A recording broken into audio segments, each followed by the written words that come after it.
Olá, alunos! Hoje nós vamos falar sobre o que provoca os movimentos, as causas do movimento. E vamos falar das leis que regem o movimento. São 3 leis formuladas por Isaac Newton. Ora, o que provoca os movimentos? Quais são os agentes físicos responsáveis pelo movimento? Sabemos já, são as forças. Quando nós chutamos uma bola, nós aplicamos uma força sobre a bola para que ela se coloque em movimento. Newton definiu com clareza o conceito de força. Uma força impressa, de acordo com Newton, é uma ação exercida sobre um corpo a fim de mudar o seu estado, seja de repouso ou de se mover uniformemente para adiante numa linha reta. Ou seja, forças, nós dizemos, que alteram o estado de movimento de um corpo. São os agentes físicos responsáveis pelo movimento. Muitas vezes é bom estabelecer uma distinção entre força e interação. Força é um particular tipo de interação, mas o conceito de interação é um pouco mais geral, já explicamos isso. Muito bem. Forças são grandezas vetoriais porque o resultado da aplicação de uma força depende da intensidade da força, ou seja, depende do módulo da força, depende da direção. Sim, se aplicarmos uma força numa direção, o objeto vai se deslocar nessa direção. E depende do sentido. Ele pode sempre empurrar ou puxar o objeto. De forma que força é uma grandeza vetorial. Nós dizemos que a força pode ser caracterizada pelas suas componentes, a componente X da força, a componente Y da força e a componente Z da força. Lembre-se que é de uma maneira bastante análoga que fizemos para a posição, para a velocidade e para a aceleração. Força é uma grandeza vetorial. E é importante, em todos os problemas de mecânica, saber identificar as forças. Nós chamamos isso de diagrama do corpo livre. Você considera cada corpo e analisa as forças que agem sobre ele. Aqui tem o exemplo de um livro sobre a mesa, né? Você precisa sempre entender quais são as forças e aprender a identificar as forças. Então vamos começar por esse ponto, né? Nós temos forças ditas forças à distância, ou seja, os objetos podem exercer forças entre si sem a necessidade deles estarem em contato, é isso mesmo. Eles podem estar bem longe um do outro, como o Sol e os planetas, né? Forças à distância. Conhecemos 3 tipos de forças à distância, pelo menos, né? A força gravitacional, sobre a qual nós já falamos, né? É uma força à distância. Ela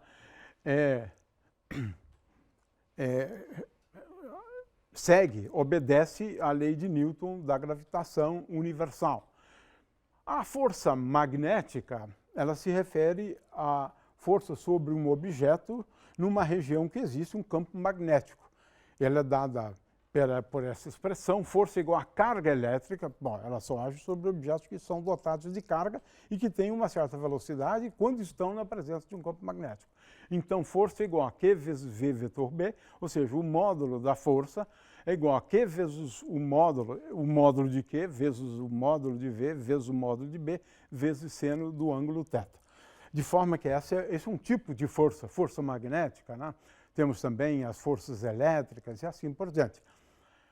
São forças, né, à distância, não há necessidade dos objetos estarem um ao lado do outro, né, em contato, né. Temos forças que resultam de diferenças de pressão. Newton já havia percebido, né, a existência desse tipo de força. Uma delas é o empuxo, né. Isso mesmo, o peso aparente dos objetos colocados no interior de um líquido, né, ele é, na realidade, aparente na medida em que ele é menor do que o peso do objeto quando ele está no ar. Temos aqui um vídeo sobre o empuxo.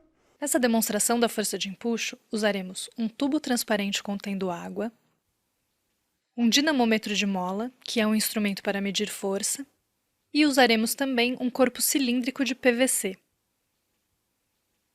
Inicialmente, iremos pendurar o corpo cilíndrico no dinamômetro, e ele irá indicar o valor da força-peso deste corpo em newtons.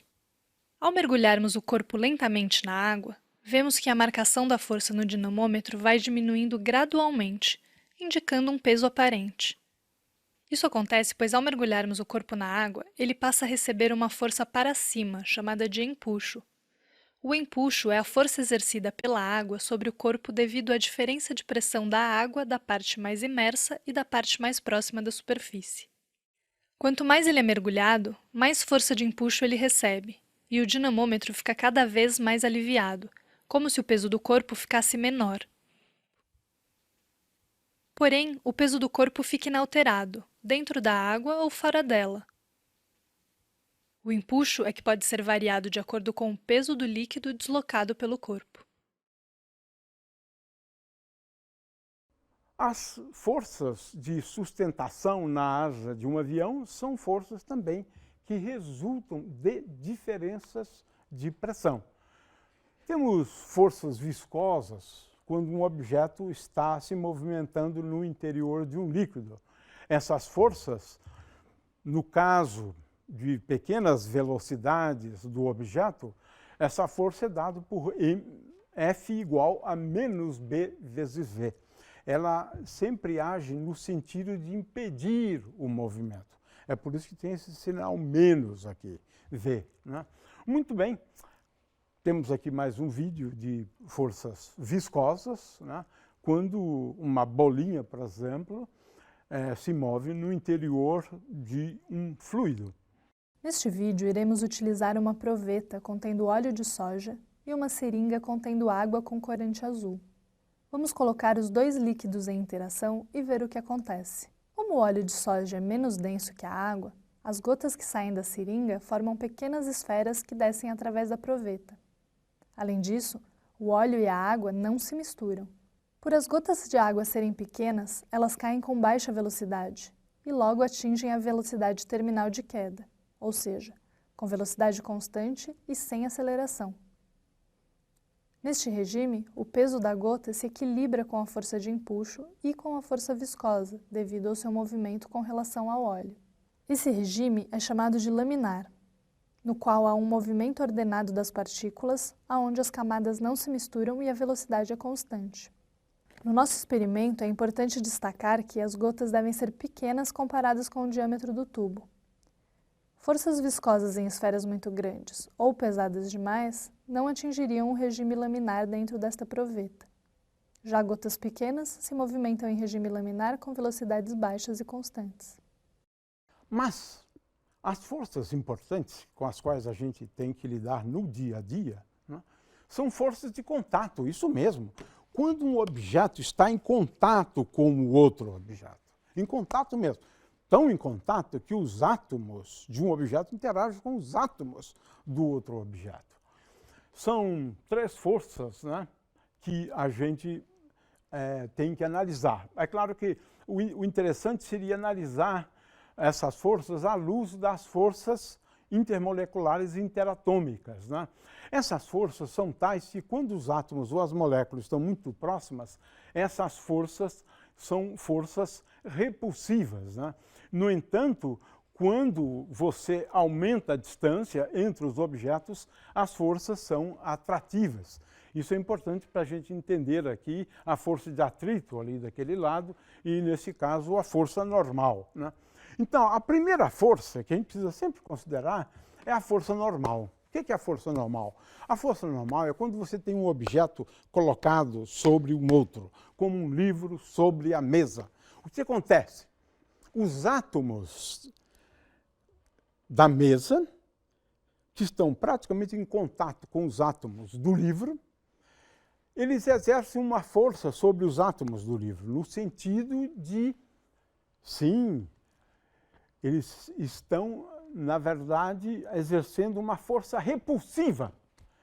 É a impenetrabilidade da matéria, né? A matéria é tal que ela é impenetrável por conta dessas forças repulsivas.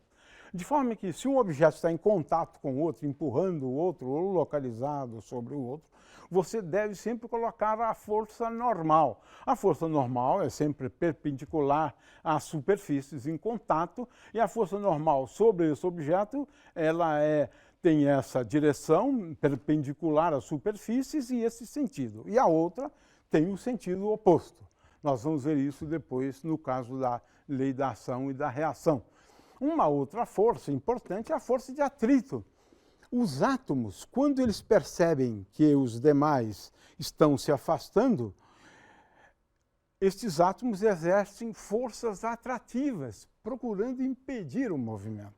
Essa é uma força muito comum, a força de atrito, né? Ela tem sempre o sentido contrário ao do movimento, isso é importante, né? E ela tem a direção das superfícies, né, em contato, e ela é uma força do tipo preguiçosa. Ela só age na medida que ela é solicitada. É por isso que a força de atrito, ela depende da força que é aplicada. Até um determinado ponto, ela é igual à força aplicada. No entanto, depois de um determinado valor da força aplicada, essa força é igual a uma constante, conhecida como coeficiente de atrito, né, dinâmico, não vamos fazer muita diferença entre esses dois, vezes a normal. De forma que o módulo da força de atrito é igual a μ, um coeficiente de atrito, vezes n. E, finalmente, um outro tipo de força é uma força exercida por molas, né, que são forças elásticas, né? Elas sempre agem de tal forma que a força depende da coordenada x, que é a coordenada a partir da posição de equilíbrio da mola, quando a mola não está sendo solicitada. De forma que, para os pontos à direita, essa força é no sentido de voltar para a posição de equilíbrio. Quando nós comprimimos a mola, x é negativo e a força tem o sentido oposto ao anterior, né? De forma que, quando nós comprimimos, a mola exerce uma força que, quando consideramos a coordenada a partir do ponto de equilíbrio, essa força é uma força positiva. Temos aqui um pequeno vídeo sobre forças elásticas. No experimento a seguir, utilizaremos uma mola helicoidal feita de aço, para que a deformação seja do tipo elástico. Assim, quando cessada a força deformadora, a mola deve retornar ao seu tamanho original. Ao contrário do que aconteceria numa deformação do tipo plástico, na qual, mesmo que cessada a força, a mola não retornaria ao seu tamanho original. Iremos pendurar a mola num suporte e colocar um porta-massas na outra extremidade. Ao colocarmos uma massa, a mola irá esticar por causa da força-peso da massa. Colocando-se uma segunda massa igual à primeira, a mola irá se esticar 2 vezes mais. Essa é a chamada lei de Hooke, na qual a força deformadora é diretamente proporcional à deformação. Agora iremos pendurar uma segunda mola, diferente da primeira, e vamos colocar o mesmo peso sob ela. A segunda mola estica mais do que a primeira, pois há uma diferença na sua constante elástica. Muitas vezes também falamos de forças exercidas por cordas, forças de tração, né? São forças bastante comuns, né? De forma que o primeiro passo é sempre, no caso da dinâmica, identificar todas as forças que agem sobre um corpo. Se ele está dentro de um líquido, devemos levar em conta a força de empuxo. Se ele se move dentro do líquido, devemos levar em conta a força viscosa, né? Se ele está sobre uma mesa, temos que levar em conta a força normal. Se nós puxamos um corpo, sobre ele vamos encontrar uma força de atrito, né, exercido pelo outro corpo sobre o qual ele está. O fato é que o primeiro passo no estudo da mecânica consiste nisso, identificar as forças. Nós vamos trabalhar muito com a força gravitacional, com a força elástica, com a força normal, né? eventualmente com uma força elétrica e assim por diante. São as forças com as quais nós temos que lidar, né? No dia a dia, no cotidiano, né? Na força de atrito e assim por diante. Muito bem, já sabemos então quais são as causas do movimento. Agora, nós vamos falar das leis do movimento. 3 leis do movimento. Leis essas enunciadas ou formuladas por Newton. E ele publicou o trabalho das suas investigações num livro conhecido como Os Princípios Matemáticos da Filosofia Natural. Hoje em dia chamamos ou denominamos essa obra, porque eram 3 volumes, na verdade, né, de Os Principia, né?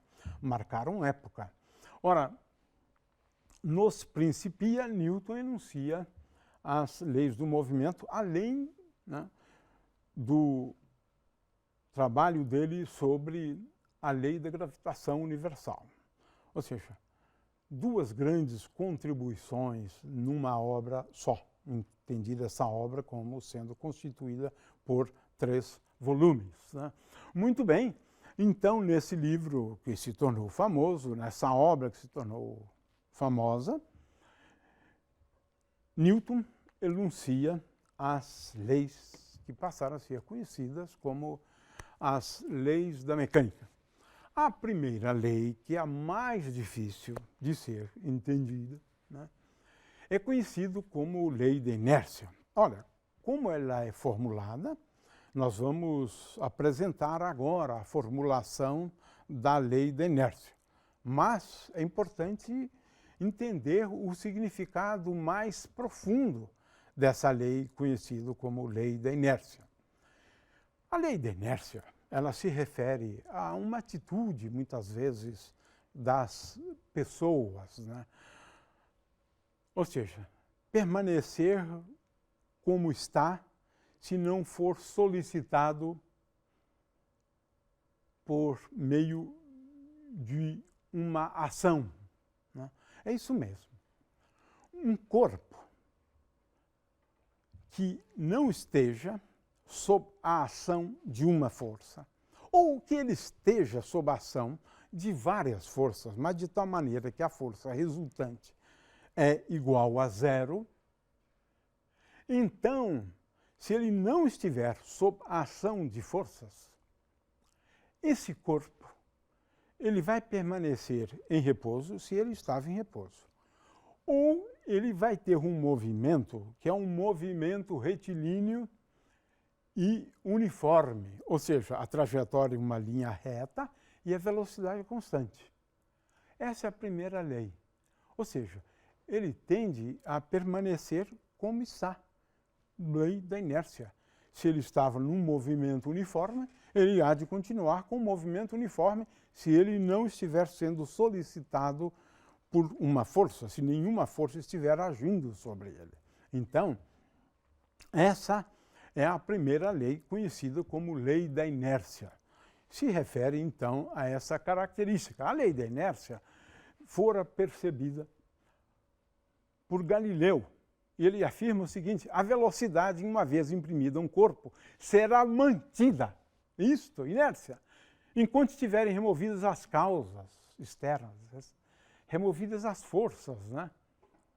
Condição essa que é encontrada nos planos horizontais e assim por diante, né?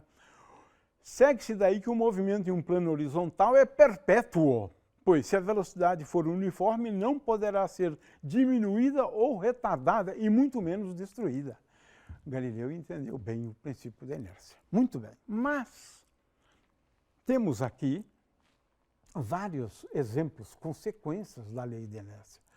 Um passageiro, quando o ônibus dá uma brecada, a tendência do passageiro é continuar como estava.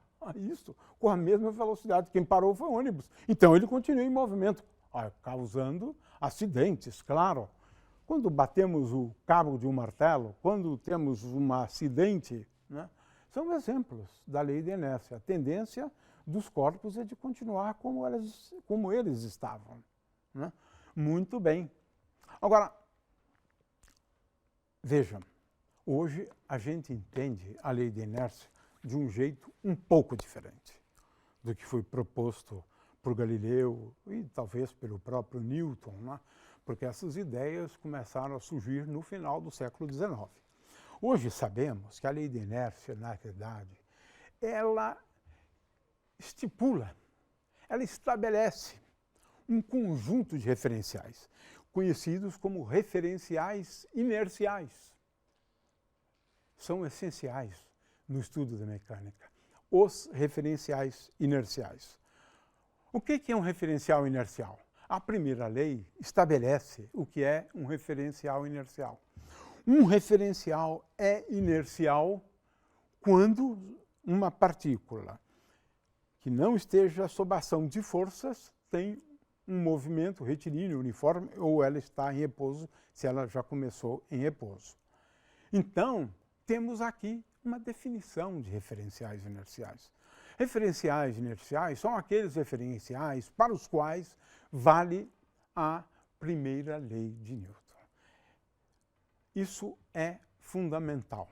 A gente pode provar também que se um referencial for inercial, qualquer outro referencial que esteja em movimento retilíneo e uniforme em relação a esse também é um referencial inercial. Então, hoje entendemos que a primeira lei de Newton estabelece um conjunto de referenciais conhecidos como referenciais inerciais. Para os referenciais inerciais, para esses referenciais, vale essa lei. Vale essa lei. Que lei é essa? A famosa segunda lei de Newton. Essa segunda lei de Newton estabelece uma relação bastante simples entre o agente que provoca o movimento, que é a força, e a consequência desse agente, que é provocar uma aceleração. De forma que o efeito de uma força agindo sobre um corpo é o de produzir uma aceleração nesse corpo. Ora, essa segunda lei de Newton, então, se escreve desta forma. F é igual ao produto da massa, a massa nós já falamos sobre esse conceito, da massa do corpo, vezes a aceleração. Então, esta é a lei fundamental da mecânica. E é fácil guardar essa lei na cabeça, porque ela é muito simples. Força igual a massa vezes a aceleração. Agora, veja, na realidade, esta segunda lei de Newton, muitas vezes as pessoas não percebem, né? Qual é a profundidade dessa lei. Porque essa lei, a gente prefere escrever essa lei da seguinte forma. Força é igual a massa vezes d2r dt2. R é o vetor posição, a derivada segunda do vetor posição. Então, o problema da mecânica newtoniana é, uma vez conhecida a força, determinar a posição. Esse é o problema central da mecânica. A relação entre força e aceleração é muito fácil, mas eu quero saber, muitas vezes, qual a velocidade, qual a posição na qual se encontra a partícula como função do tempo. E é para isso que a segunda lei de Newton é útil. Mas o que a gente quer da lei de Newton é estabelecer a posição da partícula e a velocidade da partícula como função do tempo, a partir dessa equação. Ela é uma equação a rigor, como nós chamamos, uma equação diferencial. Mas o que a gente quer, a rigor, né, é determinar a posição, determinar a velocidade, o que não é, muitas vezes, fácil. Não é, muitas vezes, uma tarefa fácil. Essas equações são complicadas para a gente resolver. O que significa resolver a equação? Determinar a posição, determinar a velocidade. Ora, na realidade, poderíamos pensar em 3 equações, né? Porque nós estamos falando de componentes. Né? Fx igual a m vezes ax, Fy igual a m vezes ay e Fz igual a m vezes az. É curioso que, se eu fizer F igual a zero,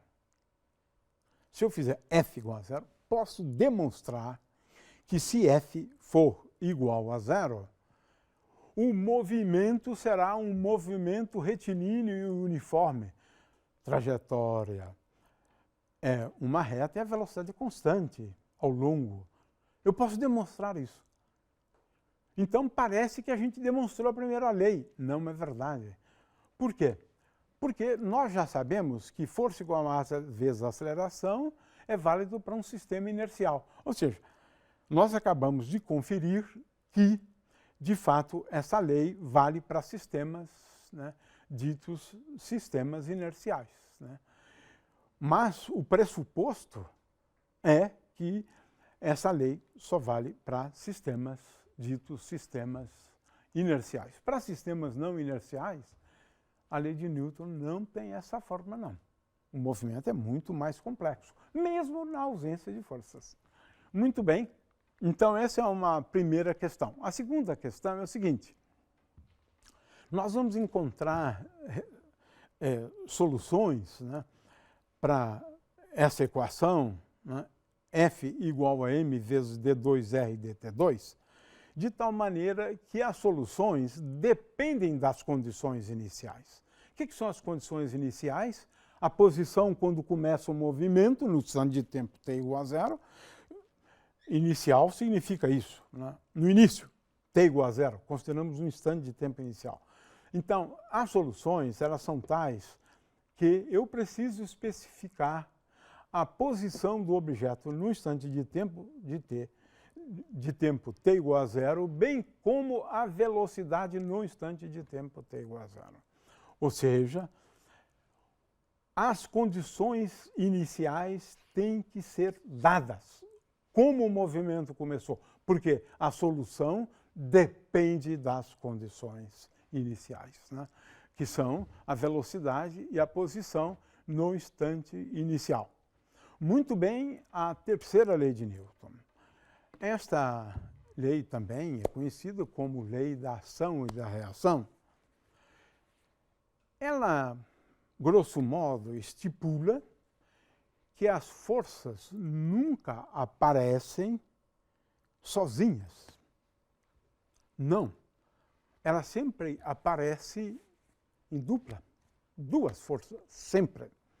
Se eu exercer uma força sobre um objeto, o objeto exerce uma força sobre mim. Em resumo, as forças sempre aparecem aos pares. É claro que não sobre o mesmo objeto. Uma força aparece sobre um e a outra força aparece sobre o outro objeto. Então, a terceira lei de Newton poderia ser enunciada assim: para toda força que surgir num corpo como resultado da interação com um segundo corpo, estamos sempre falando de dois corpos, né? Deve surgir nesse segundo uma outra força, chamada força de reação, cuja intensidade e direção são as mesmas da primeira, mas cujo sentido é o oposto daquela força. Ou seja, se eu empurro um carro com uma força, digamos, com essa mão F1, então o carro exerce uma força sobre mim, que é a força de reação. E essa força de reação tem o mesmo módulo, a mesma direção, mas o sentido oposto. Se eu empurrar com a segunda mão uma força F2, o carro exerce uma força sobre mim, que eu estou chamando de R2. Então, uma força é aplicada sobre o carro, a outra força é aplicada sobre mim. Por exemplo, nesse caso, se eu chuto uma bola, eu exerço uma força sobre a bola e a bola exerce uma força sobre o meu pé. Ação e reação. Se eu puxar uma mola, né, ela também há de exercer uma força sobre mim. Só é que são forças diferentes, no sentido de que uma força é aplicada sobre um corpo e a outra força é aplicada sobre o outro corpo que interage com esse. Elas têm o mesmo módulo, a mesma direção, mas têm sentidos opostos. E isso é uma característica extremamente importante. vamos ver aqui um pequeno vídeo que ilustra a ação e a reação. No experimento a seguir, usaremos pesos de chumbo e 2 carrinhos de mesma massa, com ímãs fixados na parte posterior e com a mesma polaridade voltada para fora. Assim, quando aproximarmos os carrinhos, haverá forças de repulsão entre eles. Posicionando os carrinhos bem próximos um do outro e soltando-os simultaneamente, veremos que os dois percorrem praticamente a mesma distância. Como as forças aplicadas nos carrinhos são iguais e as massas também, ambos irão adquirir a mesma aceleração, enquanto perdurar a ação das forças. Porém, quando acrescentamos mais massa sobre um dos carrinhos, colocando pesos de chumbo em um deles, veremos que a aceleração muda drasticamente.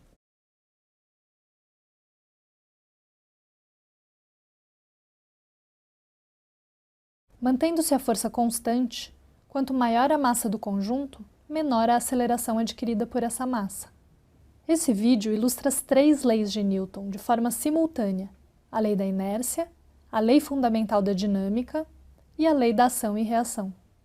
O fato é que essas leis são as leis que regem o movimento de uma partícula.